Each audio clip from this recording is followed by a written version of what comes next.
16 times nagpunta ka ng China. After your last visit, we lost Scarborough. I'm accusing him of treason.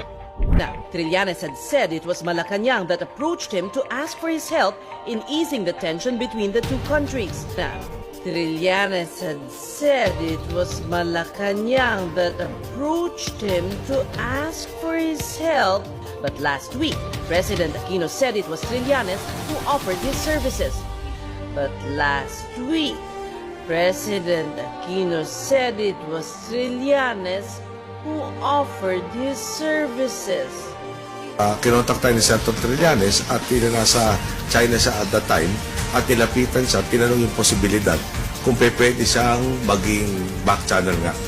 So, in the absence of any other channels that were existing beforehand, at gusto natin ma-resolve na mapayapa ito sa Scarborough Shoal.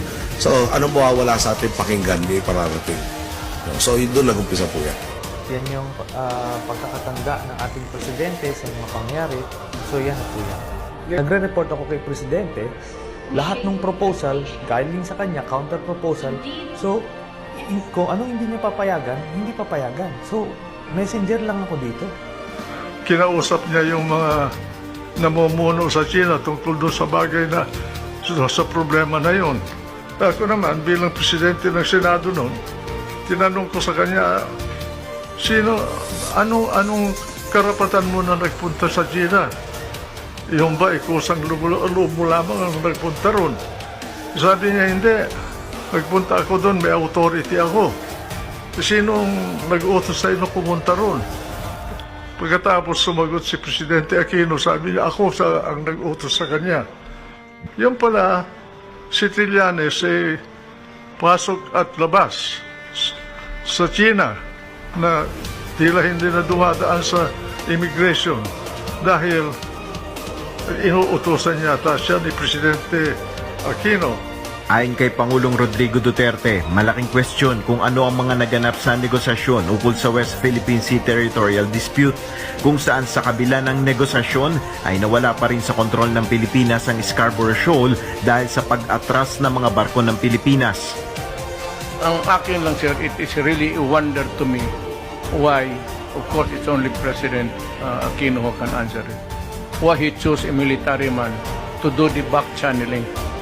And the problem is it was so secretive, almost sub rosa type of negotiation that was kept secret. Ayon sa alkalde, 16 na beses bumisita sa China si Trillanes noong 2012. Napag-alaman din daw ng Bureau of Immigration na ang People's Liberation Army ng China ang kausap ng senador. Tanong ng alkalde, bakit hindi inire-report ni Trillanes sa Senado kung ano ang sadya niya sa China? Dati nang kinastigo ni nooy Senate President Juan Ponce Enrile si Trillanes dahil sa palihim na negosasyon sa China kaugnay ng isyu ng agawan ng teritoryo sa kabila ng basbas umano ng Malacanang. Yan po yung tinatanong ni President Duterte, sino daw ba yung nagpakulong dun sa mga barko natin? Gusto niyang malaman kung in-approve yun ni President Aquino. Okay, ganito po, as far as I could recall, yung isang barko po doon ay nag-request ng repairs. Yung isang barko, yung dalawang barko naman ay bumalik because of inclement weather. Yan po ang sinabi sa akin ni President Aquino. Wala pong, I wasn't there when these decisions were made. Basta I was just informed, so kailangan kong magsabi dun sa China na umalis na yung barko namin. So we want you to reciprocate. So inalis nila yung ibang barko nila. Lahat ng barko nila sa loob, nilabas nila at naiwan na nga 3. Kasi po tiglaw po coach you are saying na the president was not even informed na paalis na yung ating BFAR ship doon, that it was pulled out of the shoal without his approval or consent. I believe si President Aquino na lang yung makakasagot niyan. Hindi ko po alam kung anong magiging, kung sino or paano binigay yung order to pull out. I was just informed by the President na na-pull out na. So I had to negotiate para malabas natin mapaalis natin yung mga Chinese doon sa area.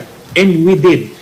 Ayon kay Enrile, noong siya ay Senate President, naimbitahan siya ni Pangulong Benigno Aquino III sa Malacanang kasama sina Trillanes at Foreign Affairs Secretary Albert Del Rosario ukol sa naturang issue. Nung dumating ako doon, akong unang dumating. Pangalawa, dumating si Senator Trillanes. Pareho kaming senador noon. Meron siyang ibinubulong sa akin na treason. Di ko naintindihan yung gusto niyang sabihin. Ayon kay Enrile, sinabi sa kanya ni Trillanes na nagsilbi siyang negosyador sa China. Sinabi ni Trillanes na nagpunta siya sa China at kinausap niya yung mga namumuno sa China tungkol doon sa bagay na sa problema na yon. Ako naman, bilang presidente ng Senado noon, tinanong ko sa kanya, anong karapatan mo na nagpunta sa China? Yung ba, kusang loob mo lamang ang nagpunta ron? Sabi niya, hindi. Nagpunta ako doon, may authority ako. Sinong nag-utos sa inyo pumunta ron?